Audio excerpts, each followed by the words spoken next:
Due to the graphic nature of its content, listener discretion is advised. From the halls of Montezuma to the shores of Tripoli, we fight our country's battles in the air, on land and sea. First to fight for right and freedom. On this episode of Cigars and Sea Stories, the whole Cigars and Sea Stories team, Mike, Jocelyn, Tim, and Bennett, sit down with Brandon Buttrey of Counter-Strike Coffee. Brandon, are you there, buddy? I'm here, bud. Fantastic. Thank you so much for coming on the show and joining us, man. No problem. Hey, man, you don't have to keep repeating Buttrey. You can just say Doc, dude. I'm all good with that. All right, Doc. Fantastic. Oh, that's good. I do love me some Corpsman. That's right, folks. Our first Doc on Cigars and Sea Stories. Oh, that's awesome. Makes me all moist. Yeah, I thought we were going to have David Bray on before, but he didn't get on, right? Oh, he's coming. He's coming. I know, but I thought he was our first one, but I just remembered that he didn't actually record, so. Right. Well. So, Doc, just to clarify, is it FMF Corpsman? Yes, Fleet Marine Force. Yot. So, Counter-Strike Coffee, is that in any way influenced by a certain game from, like, 1999? No, and I tell you what, that's been a thorn in my ass, I swear to God. Every time people try to look up, our coffee, they get gaming pages, and it's been rough. No, this is strictly all military fashioned terminology, jargon, lingo, has nothing to do with the game whatsoever. Oh my God. Right on. Awesome. Just wanted to get that clarification. There it is. Out there. Nailed it. Right Closure, people. Some closure. Good Shit. call. We planted a few little bombs in here. I just want you to know. So who were you with when you were in the Navy? So my whole 10 years, I was in for 10 years, never on a ship. And I'm not going to lie, I had no desire to go on a ship. And you're probably asking yourself, why in God's name when you join the Navy and not want to go on a ship? Well, I give props to my recruiter. He was an FMF corpsman, and he said, look, you can go in and never be on a ship if you play your cards right. And I guess I played my cards right for 10 years. So, hell yes. My first duty station was at the Bureau of Medicine and Surgery in Washington, D.C. And I got that because I was in a holding unit in San Diego at the hospital, and this Master Chief of the Filipino Mafia, I'm sure you guys are familiar with that. Right. Called me up into his office, and he called me and this other dude. He goes, hey, you guys, what the fuck, man? I need to talk to you. And so we're like, okay. Yes, Master Chief, And he goes, hey, one of you guys want a duty stations, in D.C.? And we're like, what do you mean? So basically he broke it down. He said that he's got another Master Chief over there that's part of the Filipino Mafia that needed a junior corpsman. And I was in E3 at the time. And, I had a family, so I was like, yeah, I'll go. Well, thank God the other clown next to me didn't give me any trouble. He goes, I want to go on the Boxer. So I was like, you want to go on a fucking ship? Dude's like, yeah. So he sent his ass to the ship. My ass got to go to the Bureau of Medicine and Surgery and work for the Surgeon General. I mean, how cool is that for your first duty station? Yes. As a corpsman. Well played, sir. Well played. Yeah, I mean, there was no way. I mean, even though I was boot, I still knew, hey, that guy's on the cigarette box. I'm going to go. Right. I'm going there. So I did that, and I had some really great leadership up there. I told them, I'm like, look, my passion is to go with the Marines. My father was a Marine, and I was raised in the Marine Corps lifestyle, so I'm familiar with it. What do I need to do to get ready for that? So I got to do some other stuff. My main role there was medical waiver and review board, but I was also able to do auxiliary security force, the old friggin' McMap. Right. Right. Easy crap. I learned how to fall down. I mean, that was about it. But you know, I was able to do some shooting stuff. EMT, I got my national EMT certification, and when it was my time for my or sea rotation, I looked at all these different stuff, you know, all these different duty stations, and I'm like, well, I don't really want to go overseas. You know, I want to stick, you know, in CONUS, and I look and I see this one just stood out, Anti-Terrorism Battalion. And I'm like, hey, that sounds high speed. What is this? They had no idea. My senior chief, nobody knew. They're like, I don't know. That's something new. We've never heard of it. It was like 4th MEB Expeditionary Brigade, 4th Marine Expeditionary Brigade, Anti-Terrorism Battalion. So I said, I'm going there. So that's where I went next. That was out of Camp Lejeune, North Carolina. And I got hooked up there. I was actually a plank owner for them. And during my stints there, while I was in Iraq the second time, they disbanded and became 2-9, The Walking Dead. So AT Battalion turned over to 2-9. So then I became a plank owner for 2-9, which was pretty cool because they gave you these coins. And I'm like, yay, coins, because those are exciting. And after that stint, Right. after that stint, where I was at in Iraq, I was around a lot of high-ranking officials. I was personal security detail for General Gaskin, and their master chief is like, or the master chief that was with him, he's like, hey, you know, motivator, anywhere you want to go, you know, you let me know and I'll get you there. So my dad had moved to Texas. He went to San Antonio. I tried to get to San Antonio. They didn't have any openings, but there was one in Corpus Christi.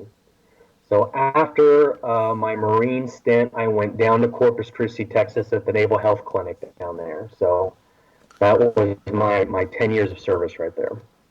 Wow. Jesus, Yeah. man. Sounds like a pretty good run. It was good. I mean, of course there's, you know, shit that happens in between there, and, you know, you deal with a lot of everyday bullshit, but you know, I fought hard for where I wanted to go. I was one of those guys that just sat back. You know, I felt like I was a leader. I had leader potential. I had really good, when I was at BUMED, man, I had some really good leadership there. There's a guy named Senior Chief Peck, Gregory Peck was his name. And isn't that funny? a couple other guys, and man, they really molded me to be a shit hot FMF corpsman. Not just a Navy corpsman, but like an FMF corpsman. And a lot of these guys have been with the Marines. They've been on ships, so they were able to tell me what I needed to do. I mean, and they took care of me. When I made petty officer, I got pinned on by the Surgeon General himself. Wow. Yeah, that's That was Yeah. cool, man. Yeah. So Hey, what did they you do? asked What me- did you say you did for General Gaskin? Oh, I was personal security detail, so I was his personal security and his corpsman. Is that when he was at Second Mardiv or Yeah. or after? Yep. No, that was when he was with Second Mardiv. We went out to Fallujah. This was in 2007, and I was out there whenever he announced old President Bush out at TQ. Gotcha. So that was like right in the middle of his tour of duty as the Second Mardiv commander. Correct. That's right. All right. Good Right. stuff, man. So, Yeah, it was fun. what year did you leave service? Say that again? What year did you leave service? 2011. Oh, okay. Right on. And then did you immediately go to school or start your business? Did you have the idea of it while you're in, or how'd that work out? Oh no. This took some time. So, you know, I went in, like I actually rose, like I rose my hand and swore in September 7th, 2001, like right before September 11th. Right. And Talk about a kick in the nuts. oh man, you know, and it was so funny because I worked at a hospital. I was a fucking certified ass wiper. And I worked at this hospital. I worked a double shift, and I was sleeping, and my mom came in to wake me up, and she's like, Brandon, turn on your TV. you're going to fucking war. And I was like, dude, That's just awesome. leave me alone. I'm fucking sleeping, you know? So Holy I shit. gapped her off. She came down again and said, Brandon, this is the second one.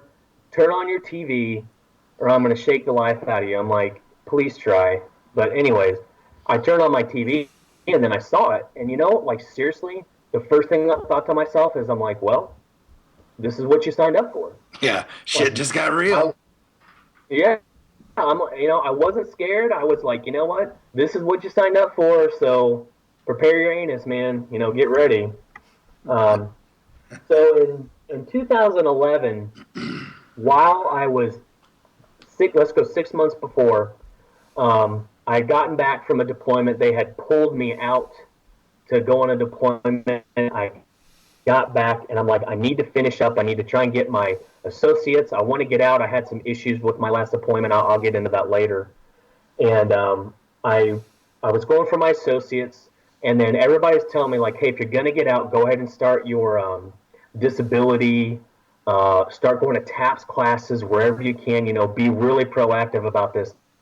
Do it 6 months early. Everybody kept saying 6 months early. So I'm like, all right. So I started it doing the med stuff, turning in crap, and I'm like, okay, where do I want to go? My wife is from Houston. You know, do I want to go to San Antonio where my dad's at? Do I want to stay in Corpus or let me try Houston? So I went to all of those TAPS classes. Each city had their own TAPS class. And I went up to San Antonio at Randolph Air Force Base, and it was a fucking joke. You know, I mean, I am not going to harp on Air Force too much, but they're really. But it's not hard to do.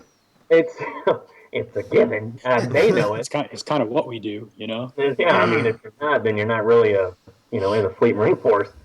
But you know, they didn't offer anything, and it was the same in Corpus. It was almost like we really don't want you here, you know. Yeah, we'll help you do a resume, and you know, it was really quick. Some opportunities, you know, this is what you could do. A lot of government work, pushing government work, but all those are you fill out an application online, and good luck. It goes into some file somewhere where a computer tries to read it and pull out keywords. So when I got to Houston, there was this great TAPS class, and it was pretty much well headed by the Lone Star Veterans Association. A guy named John Boisler. I think Tony was there too at the time. Yeah, that's who we work for. Yeah, Tony and Carlos said that they were both members of that organization. Yeah, and I mean, it was excellent. They did prep work there. They were doing networking. They had people come in. They had like business managers and testimonials. This was like 3 days fully packed of like, you could have an awesome life outside of the military, but still use your skills and capabilities on the outside and be completely profitable and successful. So that totally motivated me. I talked to a guy, he was a gunny at the time, his name was Gunny Mosier. He was the head of the Marine for Life program.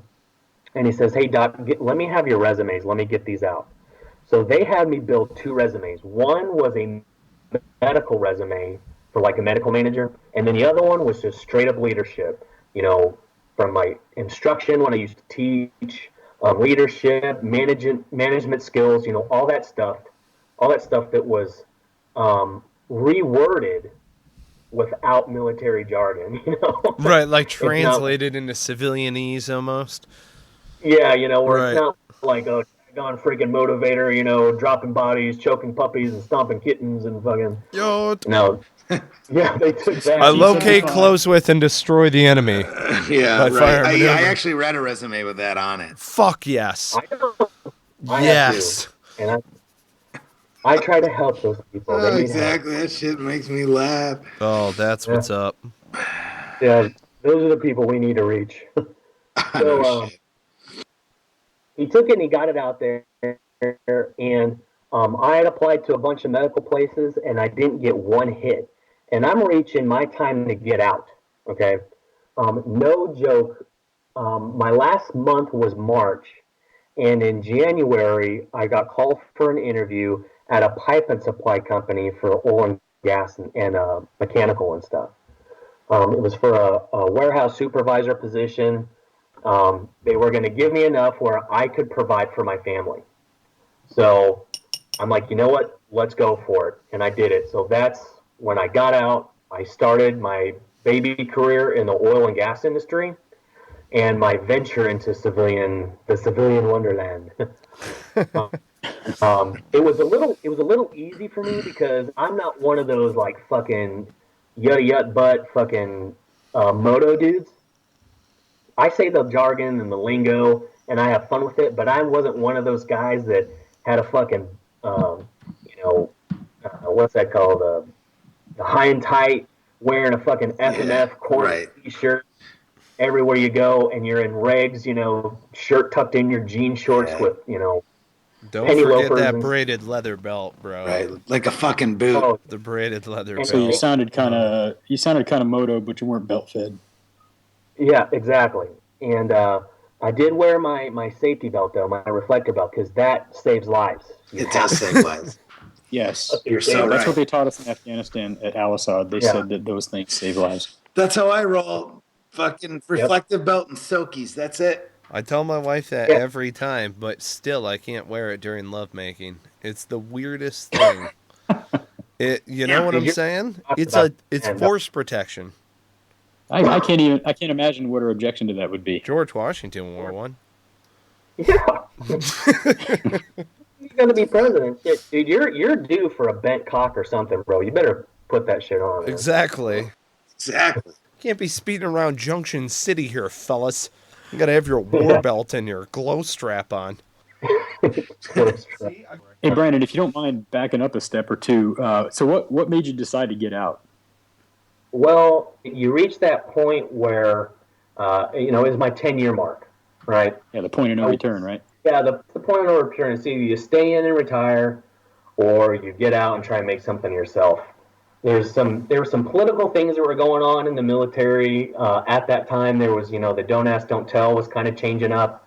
I was in a, pretty heavy role in leadership, trying to move up. The problem I had, is the advancement system. It's just, I felt it was horrendous. For a corpsman, I'm going to, say for an FMF corpsman that's active with deployments, because they want you to come back, be able to run PFTs, and take a 200-question test and compete with all other corpsmen in the Navy. And it's hard to do that when you're kicking indoors and putting, Hello Kitty Band-Aids on bad guys and shit like that. When am I going to have time to study for this stuff? Right. So a lot of times when we take these tests, it's like A, B, A, C, A, B, D, C, A, B, And I made sure that I would get like really good evals, early promotes and stuff. And it was just hard to make rank. And I'm like, I felt like I was a good corpsman. I was, I could really do, I took charge of things. It's just the rank and pay wasn't there. And I'm like, it's got to be better on the outside. Well, part of it is, too, I think, especially with the Navy. Well, the Navy and the Air Force are the only ones that have tests. Yeah. So it's kind of like, really? You're gonna give this test that much weight over my career when I can stand in front of you and rock it out, and you'll be like, this dude's the best thing since sliced bread. But because some freaking test, you know what I mean? I totally get what you mean. It's asinine. It makes you mad when you come back and some fucking Joe Blow's smoking the fucking CO's cock at the hospital, and all he's doing is studying. Yeah. And homeboy's a E6 when I'm still, an E3 or an E4, Yeah. Like, dude, we came in together. What the hell happened? Oh, early promote. But anyways, besides that, there were some issues that I had on my deployment. My wife was pregnant with my son, and she had an emergency C-section. She got sick. It was called cholestasis of pregnancy. My wife had to have our son, early, and he had to go right into the NICU, but there was potential for death, on both sides, and it happened very fast. and nobody could get me back home. And I think I took it so hard because Which I is just had Marines. fucked up. Yeah, I mean, it was hard. Here's my wife, on the phone. I'm, tearing up and she's crying. I want to help her, but at the same time, I have an obligation to my guys in Afghanistan to, make sure they come home too. I mean, I was torn. It was a rough deployment. That's when we did the invasion of Marja, and I had a hard time, and there was one guy that stopped it all. He said, "No, nobody's dead yet, so keep them out there." So that's just wrong. Yeah, I was pretty upset about that, and I finished up. Just out of curiosity, man, I don't want to interrupt your train of thought, but that person that said that, was that somebody on the enlisted side in your chain, or was that the commander? No. Or This was a commander. This was a Marine officer. I forgot who he was with, but he had some kind of influence. And see, I got pulled from Shore Command out of Corpus to do this deployment. And this is when I was with the surgical team. And gosh, I'm trying to remember the unit. It was out of Pendleton. And I think it was MLB and surgical platoon, or I can't remember. But we were like just this small little surgical team, and they used us to deploy this truck that had this up-armored ER box on the back of it. And there was this ER box, and on the back there was this hydraulic lift. And what we would do is we would actually drive into a combat zone. We could take, fire, and we could haul guys up like right in there and take care of them like right then and there. Oh, that's awesome. We were the first group of people to do this. Problem is a lot of the streets and alleyways through the city are very narrow, and this truck with the bed is fucking huge. Wait, so you just had like a big truck and then just a bunch of bottles of Motrin and that's it, or like how? No. Dude, we had like fresh socks and Motrin. AMOL cans full of socks, bro. I mean, you wouldn't believe. And we had to change them out. We were washing them right then and there. We got to get these sterilized stat. Motrin and water, bro. What about that awesome foot powder? Thank God it was up armored. That foot powder became my ball powder later on. That shit's awesome. Hell yes. Sorry, Doc. I didn't mean to derail you there. You gotta throw some jazz in there and all, Doc. It's all good. So, let's see, where am I at? All right, so I couldn't go back. I needed to stay with my dudes. I finished that up, and when I got home, and I saw my kiddo, this was the first time, like, seeing him after like 3 months. I'm like, I promise you, to him and my wife, I'm like, I am getting out. I'm like, I cannot do this anymore. I had a really bad issue with leadership from then on. I did not care what they said. And a lot of people don't know this. I actually knew where that dude's office was back at Camp Leatherneck, and I went after him. I was going to fuck him up. And I was really determined. And I actually stepped foot in his office to yoke this dude up. And he wasn't there. And when I left his office, when I left his office, I kind of broke down, and I was like, dude, what are you doing, man? I'm like, do you ever want to see your kid? You go to the brig, I'd have been screwed. Absolutely. Any career, my whole career that I built up would have been thrown away if I would have just totally jacked this dude up. I would have felt good for a short period of time. And then that's it. Yeah, it wouldn't have been worth it. Wouldn't have been worth it. No, well, you would have felt really, really good for a short period of time. Hey, this is like the second really bad show of Marine Corps leadership that we've had today on shows. Yeah, it is, and I kind of want to weigh in real quick. Because we meander when we talk on these shows. We just kind of segue from one topic to another pretty easily around here at Cigars and Sea Stories. And I think this is an important point. And I'm not. Jocelyn, is that you laughing at me? No, not at all. I gotta sit here looking at him. This is No, this is serious stuff, man.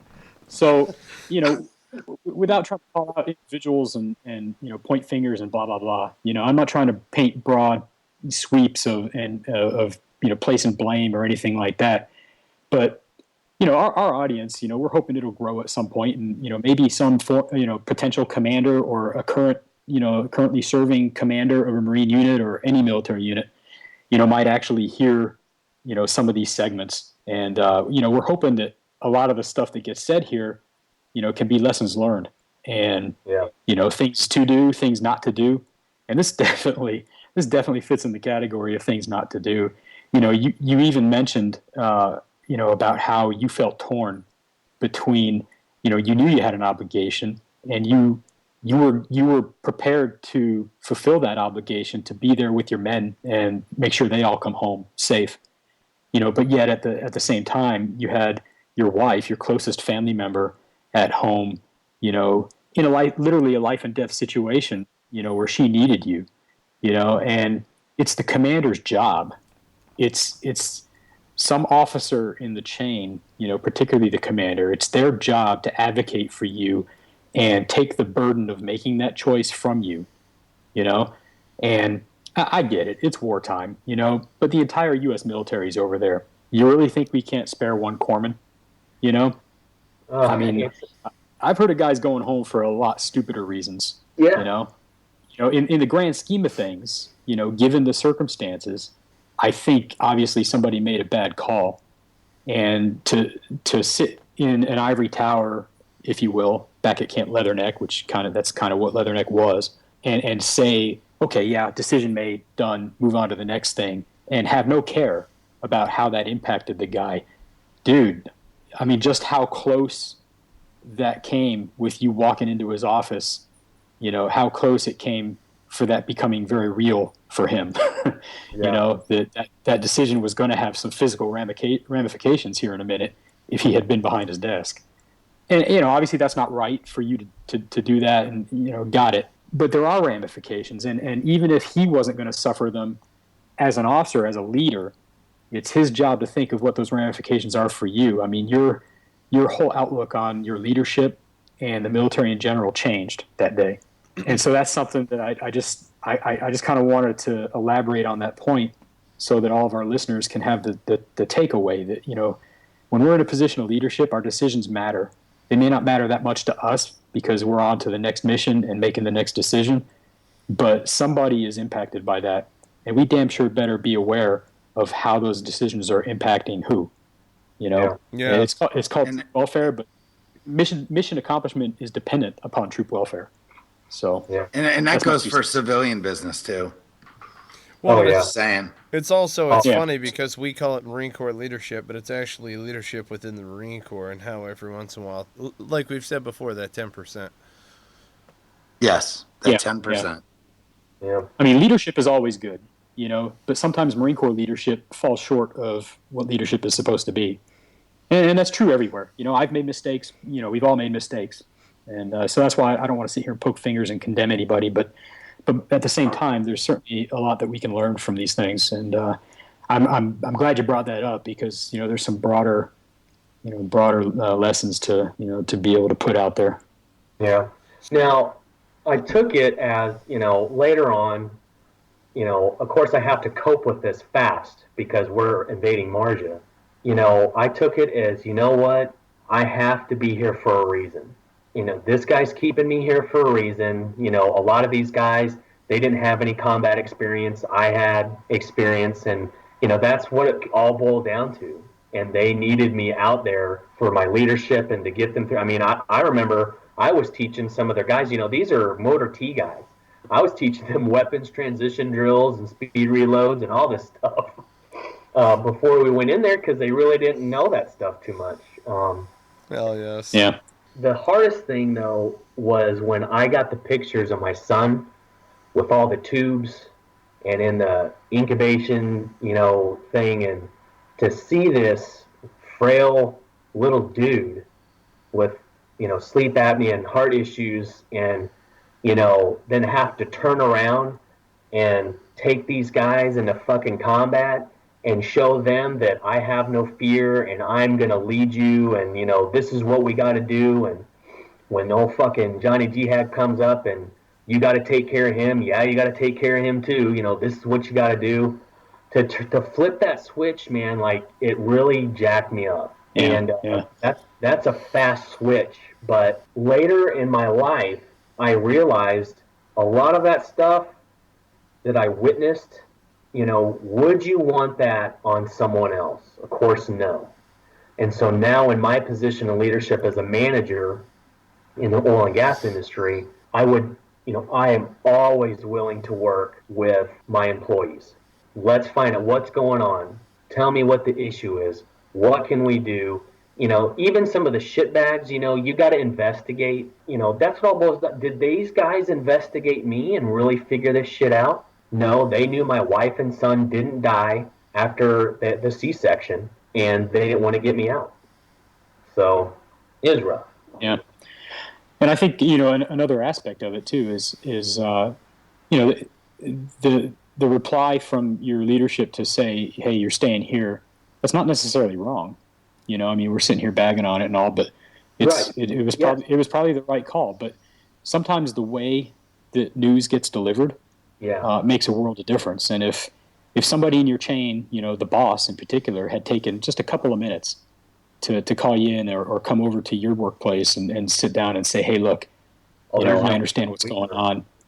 And, well, yeah, you know what I'm saying, or maybe your company commander, whoever your first officer in the chain, if the boss were to get a hold of him on the hook and say, hey, go talk to this guy and tell him that we're thinking about him and that we're doing what we can to, for the rear party to, take care of his family, and as soon as we're done with this crap, we'll get him home as quick as we can, but we just can't right now, and if there was some indication from the chain that said we care, even though the answer is no, it's a lot easier to take that.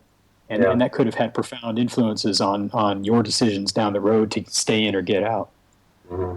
I find it very interesting that we've had a lot of different folks on the show, and a lot of times we hear of management issues that have occurred in their past where they have been victim to management issues in the past, and the way that it now translates into their own management style and what they're doing. Now you were doing the management with oil and gas, but what led into Counter-Strike though? How did that happen?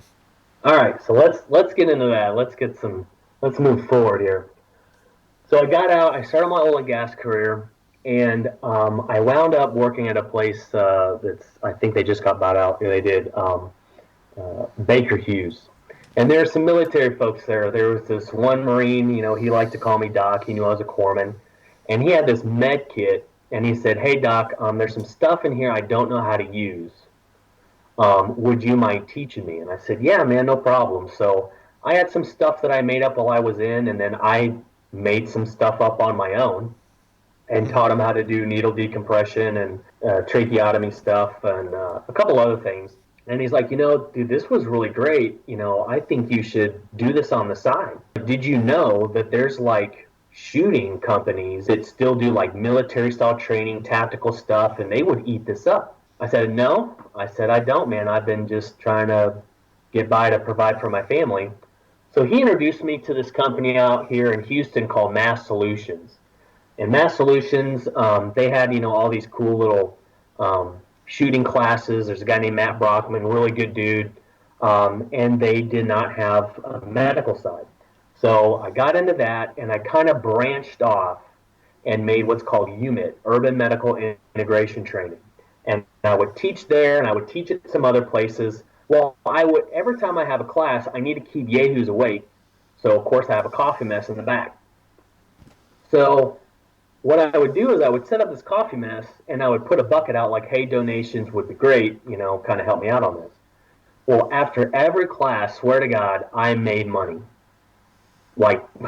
There was people just dump 10s, 20s, they just dump money in there. I'm like, wow, this is generous. Thank you. So I'm sitting here thinking to myself, wait a minute. Yes, please. I'm like, wait a minute. Everybody, fucking almost everybody, if you're fucking not a communist, loves coffee, you know. And that was a joke, by the way. And No, I prefer tea. Thank you. I bet you do. Yeah. No, bet I you- love coffee, for God's sakes. It's like I have it running through my veins. And that's how, and, you know, with the military, dude, like when I was out in the field or if I was up, you know, with my guys in a tower, man, we want coffee and we, you know, use whatever we could, fucking wring out dirty socks, fucking some mud and the MRE fucking packets, whatever we could get to brew up something to keep our peepers awake. And so I'm like, you know what? What if I branded a cool military, you know, style coffee and sold it, you know, here, just had it here or online or kind of offered it with, you know, some other stuff. So with that idea, I went on the internet and I started looking up some companies to get started. You know, first I look at like Folgers and some other, you know, places and some places around here. And I mean, it was rough. Most of them were all hippie liberal douches, man. It was rough. Like, oh, Right. you know, I don't know, man. You know, Like dudes that put chocolate in their coffee. I don't Bennett, know. you better shut up. I like my Miracle coffee Whip. black as long as it has chocolate in it. Yeah, Tim puts chocolate in his coffee, so No, I put coffee on my chocolate. I love it. I actually got in touch with this dude, and a lot of people know him or heard of him, but he's the owner of Black Rifle Coffee, Evan Hafer. Yeah. Yes. And Evan is like, hey, you know, you want to do this? That's cool, man. He got on the phone with me, dude. He was really cool about it. He goes, yeah, you know, this is what I do, and this is what I do. So this guy, like a veteran, you know, thank God, like scooped me up and was like, this is what you want to do? This is how you do it, man. And he was totally cool about it. And he wasn't looking at it like, you know, I'm going to be his competition. He was Right. totally helping out another vet. Just like the way So- it should be. Yeah, man, I was totally stoked. I'm like, sweet, you know? So he got me started with what I need to do, like pricing and, you know, where to get roast and, you know, all this, and bags and all this other crap. So all that was there, and I'm like, okay, now I need to get this rolling. So, like, I sell my med bag. I have a med bag, and I affiliated with a company called Tactical Shit. Don't you make a coffee for them too? I do. I have an exclusive roast for them because I'm heavily affiliated with them. And I've talked to their boss and I said, hey, man, you know, I've got this idea and I got a startup. You know, do you want to get in on this? You know, because, of course, I don't have the funds for it. And, you know, he passed it up. He's like, no, you know, I don't think I really want to get into, you know, something else. And, you know, good luck. You know, if you do come up, you know, I might sell it. You know, let me know. Well, another buddy of mine that's there, he overheard it. He goes, dude, I'll go in it with you. Well, the guy that goes in it with me, he's their marketing dude. He's like their Nice. marketing manager and shit. Right. So this guy is like, look, let's go over all this crap. This is what I need, and I can set this up right now. Homeboy put up a website in like 10 minutes. Right. I was That's like, awesome. damn. So we're like, what are we going to do? What are we going to call it? And so we went through all this stuff, like what goes good with Java, coffee, brew, or whatever. And then lo and behold, Counter-Strike Coffee was the one we voted the best. That's And awesome. that's what we came up with. Marketing started. We got everything set up. You know, I designed or I wrote out everything that's on the package. We both collaborated on the logo. I built part of it. He built part of it. And I no bullshit did some of this on like Microsoft Paint. Nice. I don't have all this high speed crap, you know, I'm just throwing stuff together. But it turned out really cool, you know? Yes, absolutely, man. That's cool, dude. Yeah, we call our logo the Skull Operator because it's two operator silhouettes back to back, and there's a skull, a ghost skull coming through it. So we call it the Skull Operator. The skull. And Skull yeah. operator. Did you just change up your website? did I? Yeah. Did you guys change it up lately? He's always tinkering with that thing. I let him do that. Just because it looks a little different. That's all I was. He might be playing with it. I'm the operations side, so I'm out, you know, doing networking, and then I get all the bags in, and I get them out, shipped and stuff, and handle all the customer service stuff. He's the dude that, behind the scenes, he's like the quiet guy that, oh, you on Facebook? Yeah, I'm on Facebook. He built a Facebook page. Oh, you on Twitter? Yeah, we're on Twitter. He built a Twitter page, all that stuff. So it's quite a lot to manage, but, it's fun, man. And it's really, really, it has taken me places real fast. And how long have you been doing this now again? Oh, dude, I've only been doing this coffee thing since like March. Oh, really? Look at that. Yeah. I thought it was longer than that. That's cool. No. And you've got That's a huge awesome. presence already. Yeah, I would say. It's not doing bad. I mean, it's really, really good tasting coffee. What really set it off is when I had this guy at a place called The Truth About Guns. He had some coffee guru do a review on the coffee, and I was sweating balls, man. I was like, dude, this could make or break us. Right. We could send this in, and he could totally trash this shit, and we're done. And he's like, well, we're still at a startup, so it wouldn't really matter. Right. So I'm like, all right, well, this guy broke it down, and he praised this shit. I mean, he did like chemistry on this stuff. Yeah, I read that the other day. Isn't that nuts, dude? He's talking about great. the lines on the filter, comparing the green bean with the whole bean and the Right. oils. Yeah. I mean, this dude broke it down like 5 stars, and I was like, yeah. So what's your favorite way to brew coffee? Dude, I just do it straight up old school. I've got some cheap Walmart, Coffee maker? All right. and that's how I do it. Yeah, because, some guys get all crazy and, I've had it a million different ways. Like, I have a friend that, like, brews it, like, the Bosnian way and or the Turkish way and, a lot of pour-over French stuff press. here and there. French. Well, see, that's what I use. I use a French press. So, I see. I figured as much. yeah, chocolate boy. Yeah. Yeah. Hey, have I you don't started? do nothing French. I do Freedom Press. Whatever. but you know what I'm saying? freedom press. Whenever you make fun of him for the chocolate, all I picture is Tim wearing like a man dress that's filthy as shit, standing in the middle of an Iraqi intersection, pointing at his open mouth. Chocolate! Chocolate! That's messed up. Chocolate! You know what, though? He did redeem himself with that because the dude was drinking Tang earlier. You remember that shit? Tang is Yeah, so man. You've freaking always wanted to be an astronaut since Always, you were a man. little If boy. I could put Tang in like a Camelback and carry it around all day, I would, man. If I could get away with it, it would be God. awesome. Well, since I just slammed that whole glass of Tang like 30 minutes ago, it's making me want to piss. Oh, and he Hey, drank so the Tang. He drank the Tang out of a Guinness pint, so that's pretty cool. Yeah, Guinness pint glass, exactly. That's sexy. Yeah. I'm gonna go grab a tab. Ooh. Tab. Hey, Get at hey, it. Brandon, are you making plans to sell your coffee in the Keurig things? what I'm talking about? We do have plans, but we need a major investor for that. It's a very expensive startup. And Is it? I'm talking like at least $10,000 Wow. because you have to, of course, get the cups. I think you have to, no kidding, buy a certain amount of cups, and it's like thousands.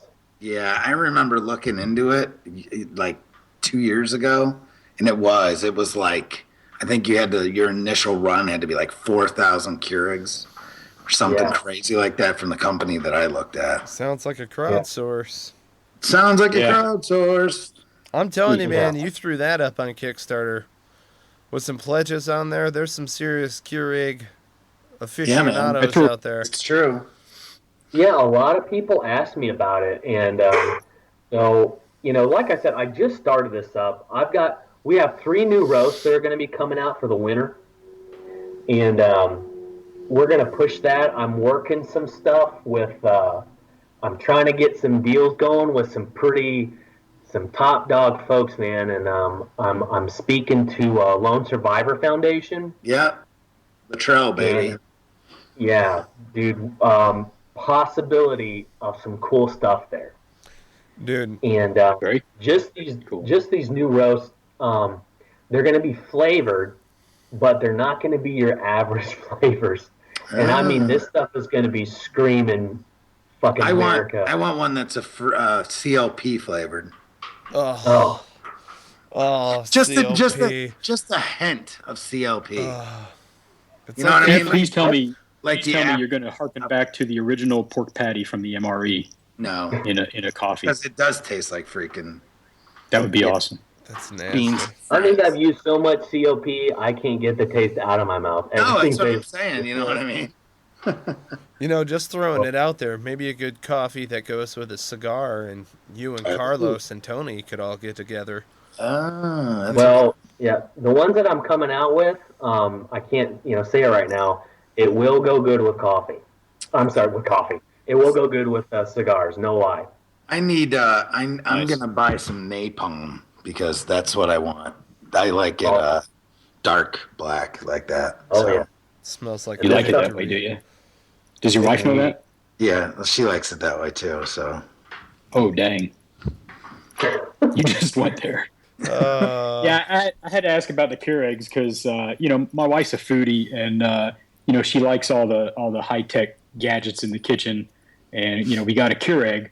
So obviously, if we have a Keurig, we don't have room for a regular coffee pot. So if I want my coffee, I got to get it in a Keurig. So yeah, I'm kind of hoping you go that route at some point. If you do a crowdsourcing thing for it, I'll throw in a few bucks. Look at that. Gotta love it. love it. So with Counter-Strike, you're doing the coffee, you're doing the different blends, all of this other stuff. You've been going since March. I gotta ask you, because this is one of my favorite questions. What has been the biggest, oh shit, everything is fucked moment as a civilian now doing this? Where you're like, remember your training. And just kind of, and honestly fall back on military processes or some sort of leadership that you gained when you were in the Navy or something like that. Yeah. So, I'm not going to lie, dude. Every day is pretty much like, oh, shit. I'm not lying. I've got so many fires burning right now, dude. I mean, I do videos for Drinkin' Bros, the beard page. I do videos for tactical shit. I do videos for social media for our stuff. I'm in college. I've got a family. They play sports. I've got a full-time job in the oil and gas industry as a manager where I can hire and fire people. I've got urban medical integration training and all of its logistics and operations. I've got Counter-Strike Coffee and all of its operations and logistics. Dude, something happens somewhere in one of those each and every day. So You're preaching to the choir, brother, because that's every one of us. Isn't that funny? Isn't that funny that that's how that works out? It's everybody we ask that question to. Yeah, It's isn't that always funny? every Because day. right. It's Yeah. always every day. It's because we're all the same way, man. We got so many irons in the fire. It's Yep. make your freaking head spin. Well, what kills me is you get these, little motivators that spend about 4 years in, and they're like, man, I don't know what to do. I'm going to take a break. Man, I mean, I was going to go to college, but I don't know. I was at this job, and I just got a lot of stuff going on. What else are you doing? Well, I was building Legos at my mom's house. And I'm like, shut the fuck up. I'm like, Dude, boy. and I got a really cool game. I really like playing Call of Duty. Oh my And, god, dude. Oh my god, yeah. I don't want to get I'm into going to give you all a really graphic example of how busy the bunch of us are. And so on my laptop that I'm communicating with you on, I'm doing homework for my pre-calc algebra, which I hate. and I'm probably going Jesus. Oh. Shoot yourself Yeah. in the face. Yeah, I know. I hate math. So I'm doing that, and I'm talking to you, and I'm also still looking at freaking RVs for this other thing that we've been talking about. And my wife's been, kind of looking at me sideways all day because our daughter's off doing band stuff, and I'm supposed to be kind of, involved with that. But at this exact moment right now, there's turds coming out of my butt, dropping into the toilet. That's awesome, dude. You're actually on the I can do that. toilet while we are. Ladies and gentlemen, we podcast. had a lady boy. We thought that was extreme. We thought that was extreme. In the presence of our first corpsman, we've had our first shit. On air. On Dropping a air deuce deuce. I mean, on air. are there no bounds? I'm telling you. No, there's no there's boundaries, and no that's I don't know I if mean- the listeners already know this, but we run a remote podcast from Tim Shitter. Well, I wasn't going to interrupt the How is podcast to do this, so I put it on mute. How does this, And I how took does my this shit laptop happen? with me. We couldn't And I got my earbuds in my ears, But then we started talking about how busy we are, and I thought, well, what better way to illustrate how busy we are than to just come with what I'm See, doing? we bring the nitty gritty of entrepreneurial life to the forefront every day. There is literally not time to take a dump. Oh my It just god. is. Dude, you forgot the most important thing, man. How could you leave this out? Taking a fucking combat whack to your old cockaroony while watching transvestite porn. You gotta add that in there. Yeah, Well, I absolutely. wasn't actually You can't doing leave that. that out. Oh, God. Tim, I love it. Tim's like, well, I wasn't actually doing that, but Actually, I'm gonna look that up now. It's like where you're like, she had a pretty face in the beginning, and then I got like a third of the way through and saw the wang. It was like, Jesus. Anyway, the logistics. It's oh my God. All He's right. doing calculus equations, dropping a deuce, and talking to us on the internet. So I got a question for you guys. Yeah. If you guys look at your old, combat porn and you whack it, is that still considered making tower babies, or is that not? Tower babies. Our babies. Oh, man. I don't know, man. It's a cruel mistress, though, because you're awake, but afterwards you're like, fuck, man, I could burn a cigarette right now, and I've still got another 4 hours of post. Oh man. You know you're stroking it more than once. I'm just saying. Oh shit. I'm throwing it out I'm there. so tempted to tell the story, but being a father of 4 girls, I think I just can't. Do you have a friend that has a similar story? No, unfortunately, I don't.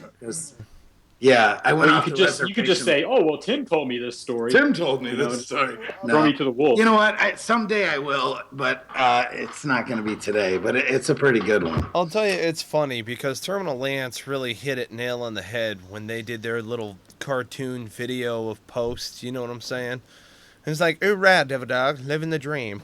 And you know what I mean? And they're the 2 little guys standing there. One of them's asleep. The other one's beating off. It's just, yes. Oh, yes. Just the shit that we do, the jackassery. Like, people just don't get it. I mean, like, we all get it. And people listening to us get it. But it's like I told my wife, who was it, Tim, or Mike, that you were telling me about? I guess his wife listened to the show, and she was like, yeah, I can't really listen to that because I don't get it or whatever. Right. You know what I mean? Right. So, I guarantee my wife's one of those too. Like, she would just be, she hasn't even listened to the show. And she hears me talking here right now. She's probably upstairs listening, but after all said and done, she just would listen and be like, yeah, I'm not following. Like, I don't get it. But the shit that we go through is just hysterical. The thing I relate that to is probably as if you were to go into a Starbucks and try and tell a dead baby joke to them. That's about what it compares to. Yep. So, good luck with that. Exactly. That's what I mean. It's like, yeah, they just don't get our humor. So say goodbye. I'm flushing the kids. Back to those oh shit moments, where you talk about like where I relied on my military training. Every day, I go back to where, you're instilled to adapt and overcome, to maintain situational awareness. I display communication skills all the time. You got to have communication skills, especially with those fucking ragheads out there. I mean, in training individuals, at some point, in your career in the military, you might have to train somebody, display leadership, or just be the example. I mean, that's what it's all about. I try to maintain that stuff every day, and that's what was instilled in me in the military. And it's like, just, I want to maintain that doc presence, I love that. Yeah. The doc presence. Everybody knows who Doc is. All right, Doc, it's time. Give us a story. Give us a biggest claim to fame in your military career, like hilarious story? Oh man. Let me get my Rolodex. All right, so I'll share this one with you. I got a good one. So I got two because I witnessed something, but I'll tell this one real quick. So I'm at the BAS and I'm doing medical records, and my chief comes up and says, "Hey, one of your Marines is here. You need to check him out." So I'm like, "All right." So I go in there and I'll just say Sergeant. I won't say his last name. He's like, "Doc, man, I don't feel good, dude. My guts are tore up. It's kind of hard for me to pee, and I think sometimes there's blood in there." And I'm sick, man. I don't know what's up. So I relay this, the information and my findings to the medical officer, and the medical officer says, "All right, come back in a little bit. Just tell him to hold on." So I'm like, "Okay." So I talked to him for a little bit, went back, and the MO's like, "Okay, this is what I need you to do. I need you to give him a prostate check." Oh, no. Oh, yeah. I said, "Ha ha, he's got a stomach ache. You're funny. What do I really need to do?" And he goes, "I am not lying. You need to get in there and reach in his fucking sphincter and check on his prostate." And I said, "Oh, okay. Shouldn't you do that?" Because he goes, "No, you might as well learn." And I'm like, what? I don't even... He goes, "Put your finger in." For later? What? Can't we bring in a hot nurse? Yeah. Oh, yeah, not in Camp Lejeune. No. Yeah. So... Lejeune. It's Lejeune. Sorry, Doc. Go ahead. Keep going, Doc. Yeah, you got to reach in there and push down a little bit, and you're going to feel like a bulb almost. And if it's hypersensitive, or if it doesn't feel real good, or it feels inflamed, and I've never fucking reached inside some dude's anus before. I mean, there's that one time in Tijuana, but that was completely different. Allegedly. Michael, you're feeling inflamed right now, aren't you? Allegedly. That wasn't even with my finger. Allegedly. So something completely different. Using different tools. So the donkey show. So now I got to go in here and tell this motivator, I got to reach inside your butthole and fucking tickle. And these are my guys. I'm with these dudes every day. We sleep together, non-sexually and maybe sexually. Who knows? Never know what's going on. And New core. I go in there. I said, "Hey," and he's a funny dude. He's a good guy. I said, "Hey, man, I've got to check the prostate." And he goes, the same thing I did. "Aha, funny. I've got a stomach ache. What are you really gonna do?" And I said, "Sergeant, I really do have to check your prostate." And he looked at me, and he could tell I was, like, freaking out. And he goes, "Oh." And he, like, stands up, like, real slow and turns around and, like, shakingly pulls down his trousers. And I'm like, wait a minute. Wait. I'm not ready yet. You're going too fast. And he goes, "Sorry, Doc. I don't know what else to do right now." And I'm like, hold on, I'm about to violate. He's moving that relationship along pretty quick. I love that he was quivering. He was quivering. No. This guy's a machine gunner, dude. And oh no. I go over and I put my gloves on and I lube my finger up. And this dude's got some fucking butt cheeks. So I looked at my fucking mitten and I was like, I don't think my pointer finger is going to get in there all the way. Oh my God. I'm going to have to go with the old middle finger. Oh, God, you fish. I think I threw up in my mouth a little bit. He's bent over the whole time, and he's looking back. No, eye contact. Tell me there was a look of anticipation in his eyes. Dude, he was like Fear. almost going to cry. Fear, yes. Fear. And I'm like, dude, we're going to do this real quick. I'm going to go in there and pull out, all right? And he goes, "Oh, you would."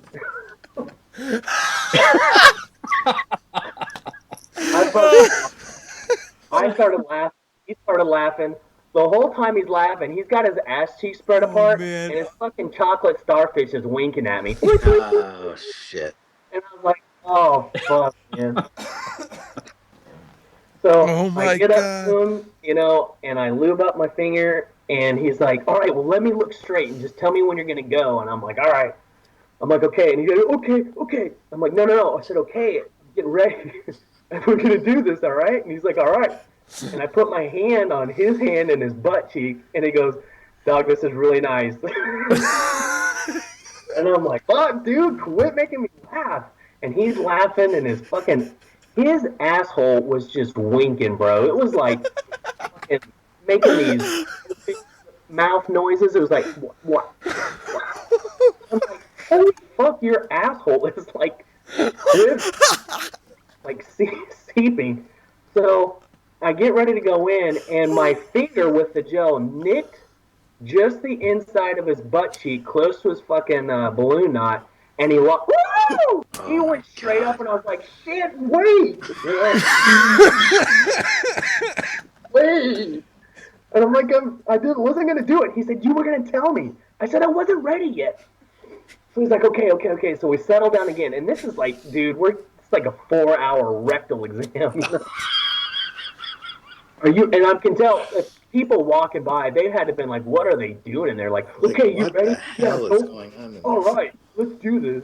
So I finally get there. Oh my God. And I go in and I feel it, you know, whatever, you know, and I get it out. And he's like, ah. And I'm like, okay. I'm like, that's it. And I said, did it hurt at all or anything? I said, it felt okay to me.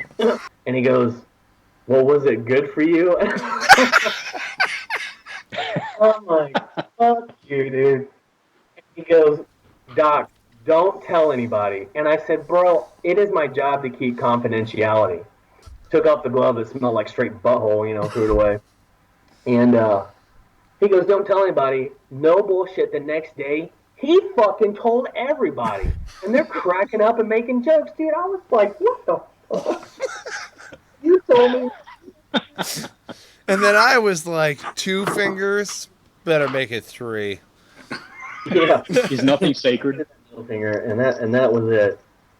So the other story is pretty quick. Probably one of the craziest thing I saw while in Lejeune. We lived in the old recon barracks in French Creek, and it was right next to L.E.O. I don't know if you guys. Yeah, I know. And so does Tim. So anyways, they had an open head, so everybody went in, and the showers were like at boot camp. You didn't have individual showers. Right. That was in the NCO head. So the junior guys, they all had to shower together. Well, some fucking motivators decided to go out and get wasted and bring this chick, a fucking barracks whore, back to the barracks. Good call. That's a solid call. She looked like a dependopotamus, like a motherfucker, bro. She was huge, and she was just the beast. She took all of them on in the shower. These dudes are like butt naked. I go in to take a piss, wash my hands, and I look over and I'm like, what the fuck is this? And I'm talking there. Obviously not the Marines. Going at it, you know. It was fucking crazy. Oh, shit. One dude's filming it. Oh my God. Oh no. I'm like, what are You wonder why Marines get court-martialed. This It clearly was for educational purposes, though. Let's jump ahead to 2 days later when the chick filed rape charges. No. And here's the thing. They talked to our chain of command and said, look, you know, this chick wanted it, and we have evidence to prove it. Let's go to the tape. So they showed my chain of command. Like, that's going to help their case.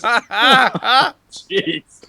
Check this shit out. So they saw and they said, okay, don't say anything. Let's get to court, you know, the NJP system or whatever. Let's take care of this. And we'll take this out at the very end if we need to. And they did. They had to play the tape. When they played the tape, they got cleared of everything. What? Wow. Cleared to God. Because this chick was the one, like, calling for them and doing it to herself. Like, come here, you, and grabbing cocks and slapping her face and all this stuff. It is a group shower.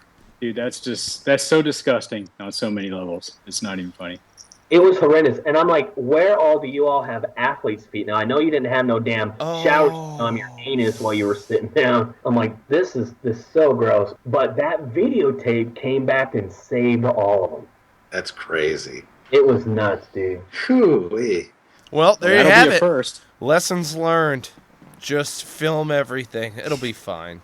Lots of firsts on this show, Doc. See, you said that you would bring it, and you brought it. Yeah, I bring it. What were we saying earlier about feeling dirty? That's why I didn't shower. I told you I didn't shower because I knew that I would feel dirty when we were done. Dude, I just washed my hands after dropping a deuce, and now we go and have this conversation. I got to go wash them again. You might want to take some alcohol wipes to the laptop. I'm just throwing it out there. I mean, how many Marines you think went in that head and washed out their flashlight after being done? Oh shit! What I love about everything here, though, okay, just to kind of like bring it back into the fold, we're the same guys who slap on dress blues and stuff. You know, you've got to do the pomp and circumstance, the prim and proper, the pass and review. And then it's like, oh yeah, I haven't showered in 19 weeks, and I just had this barracks tramp come on over. Way to play both opposite ends of the spectrum. You know what I mean? Just to give you a full, that's the well-rounded experience that you go through. I'll be fucking damn if I catch you with your hands in your pockets, young man. You know what I'm saying? Right, exactly. Hey, Doc, what's up with the circle game on the shirts, man? I love it. I think it's funny, but it's hysterical. Yeah, dude. I mean, some people get it and some people don't. And I just thought, I'm going to bring some more military stuff. We played it a lot while I was in. Ooh, it's such a painful game. Yeah, I wanted to bring something new. So I told my business partner about it, and I explained the game to him. And he thought it was cool. He's like, let's do it. So, yeah, I put it on the shirt, and then I also got it on a coffee mug. And it cracks me up, dude. And I love explaining it. I was explaining it to people today at the Tomball Farmers Market. They're like, why is there a OK Hen symbol? I'm like, well, first of all, it's for the circle game. And I'm explaining it to, parents and kids and stuff. Oh, no. Today, no kidding, this kid I want that. That's funny. This kid, maybe 11, a girl, bought this circle game Counter-Strike coffee mug, and is probably going to whoop the crap out of her whole family now. That's funny. Well, something like that. You got to figure. The people that don't get it. The people that would take offense don't get it anyway. Yeah. Yeah, that's true. So. And if you think I give a fuck, you're wrong. Right. I don't give a fuck. Yeah. Fuck it. That's what's great about this adventure, and just in wrapping things up here, because I, for one, just want you to know that my hat's off to you. I'm glad that you've got all those fires lit and going, and that you are managing it so well. Thank you so much for coming on the show. No, it was my pleasure, dude. I live for this stuff, man. Awesome. We are going to be posting links to Counter-Strike Coffee. We are going to be throwing up all sorts of stuff when the newest flavors come out. So, listeners, don't forget to subscribe, rate, review. Give us your thoughts, comments, concerns, maybe on Tim's bowel movements. All right, Jocelyn, cue the music.